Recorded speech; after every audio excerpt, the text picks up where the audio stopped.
जम्मू आ गए, दिल्ली आ गए, अलग अलग जगह पे आ गए, और अभी सरकार उनको करेगी फिर से हम मेरी बात समझ गए? क्या सबके साथ मर्डर हो जाता है?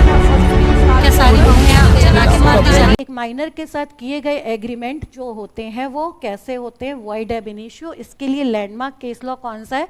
मोहरी बीबी वर्सेस धर्मोदास घोष। शॉर्टकट में वापस बता रही हूँ, ध्यान से सुनना इस केस को। ये पूरा केस लॉ लिखा हुआ है। हमेशा जब भी कोई केस पढ़ रहे हो तो उसका ईयर ज़रूर चेक कर लो, ताकि आप उस समय जाकर के चीज़ों को एनालाइज करो। वरना अगर आज के हिसाब से एनालाइज करोगे तो आपका केस और आज फिट नहीं होगा, क्योंकि बेटे एनवायरनमेंट चेंज होता रहता है और उसी के अकॉर्डिंग लॉ चेंज होता रहता है। बेटे समझ गए ना? क्या कहा गया? जब 1903 की बात है, धर्मोदास एक माइनर है, उसने जाके बताया मैं एक माइनर हूँ। अब ध्यान से सुनना सारे रूल। बताया, उसने बताया कि मैं एक माइनर हूँ। किसको बताया? ब्रह्मदत्त को। मुझे 20,000 रुपए की ज़रूरत है उस ज़माने में, 1903 में। ब्रह्मदत्त ने कहा मैं तुम्हें 8,000 रुपये अभी ये कैश ले लो, बाकी 12,000 रुपये अपनी इमूवेबल प्रॉपर्टी हमारे पास मॉर्गेज करा दो। क्लियर? वकील 12,000 रुपये तुम्हें दे देगा। माइनर वकील के पास भी गया, वकील को भी पता है वो माइनर है। वकील से तुम यही उम्मीद करते हैं ना कि वो तो कोई गलती नहीं करेगा, हाँ या ना? अपने आप को अपडेट रखेगा करंट लॉ के मुताबिक भी। क्लियर? जैसे इनकम टैक्स हर साल चेंज होता है तो रिवाइज करना पड़ता है कि नहीं? Is this clear? Okay. Brahmadatt के वकील को ये बात पता थी, उसने कागजी कार्रवाई भी कराई और 12,000 रुपये किसको दे दिए?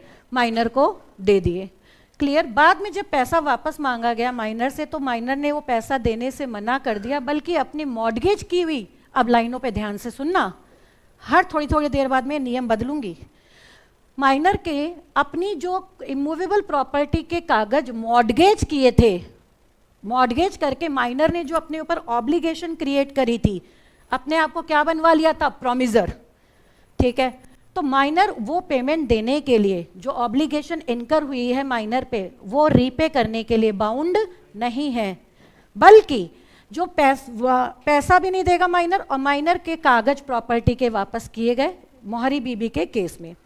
तो ब्रह्मदत्त केस नहीं कर पाया था, मर गया था। उसकी पत्नी उसके केस को लेकर के आगे बढ़ी, जिसका नाम क्या था? मोहरी बीबी। तो इसी वजह से इस केस का नाम क्या पड़ा? मोहरी बीबी वर्सेस धर्मोदास घोष। इस केस का नाम पड़ा। बेटे क्लियर हो गई बात अच्छे से? क्लियर? तो पूरी क्लास इस केस में दो बातें याद रखना। पहला, यहां माइनर ने बताया, सबको पता था माइनर है वो, माइनर ने भी बताया, कोई धोखाधड़ी नहीं की। दूसरी बात याद रखना, यहां पे माइनर ने प्रॉपर्टी मॉर्गेज करके पैसे लिए, लोन लिया था माइनर ने, लोन दिया नहीं, लोन लिया। तो याद रखना, अगर माइनर अगर अपनी प्रॉपर्टी के कागजात मॉर्गेज करके कोई लोन ले लेता है तो उसे वापस रीपे करने की उसकी जिम्मेदारी नहीं। इसी वजह से आप देखोगे बहुत सारी जगह पे, 99% जगह पे आपसे डेट ऑफ बर्थ सर्टिफिकेट मांगा जाता है। Is this clear? ताकि डेट ऑफ बर्थ सर्टिफिकेट के बेसिस पे हम लॉ को चला सकें। क्लियर हो गई बात?